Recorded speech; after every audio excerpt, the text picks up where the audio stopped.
ଏତେ ଥଣ୍ଡା ପଡ଼ିଛି ଗରମ ଗରମ ପକୋଡ଼ା ଖାଇବା ପାଇଁ ଇଚ୍ଛା ହେଉଛି। ଆଉ ଘରେ ତ ଦେଖିଲି ଫୁଲକୋବିଟା ଗୋଟେ ଫ୍ରେଶ୍ ଅଣା ହେଇଛି, ଆଉ ତାକୁ ଦେଇ ମୁଁ ଫୁଲକୋବି ପକୁଡ଼ି ବନେଇଦେଲି।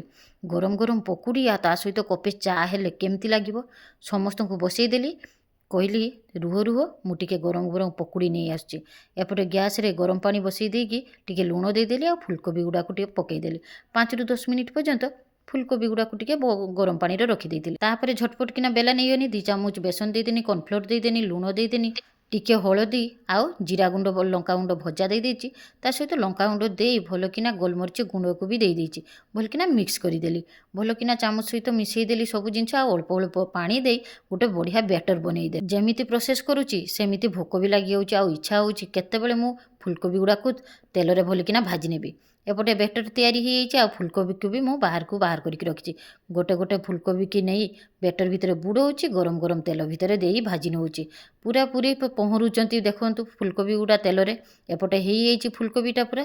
ଆଉ ଡେରି ନ କରି ଫୁଲକୋବି ଗୁଡ଼ାକୁ ଗୋଟେ ପ୍ଲେଟ୍ରେ ପୁରା ଛାକି ନେଇଛି।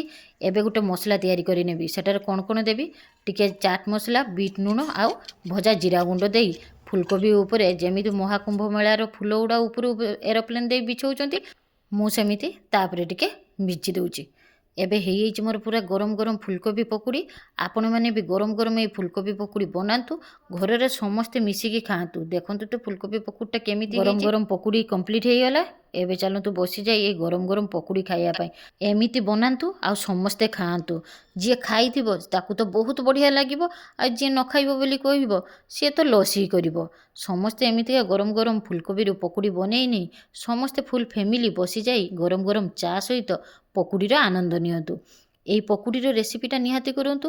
ତା ସହିତ ଏଇ ଯେଉଁ ମସଲାଟା ବନେଇଥିଲି, ଏଇ ମସଲାଟା ତା ଉପରେ ଦେଇ ଖାଆନ୍ତୁ, ଦେଖିବେ ବହୁତ ବଢ଼ିଆ, ବହୁତ ଟେଷ୍ଟି।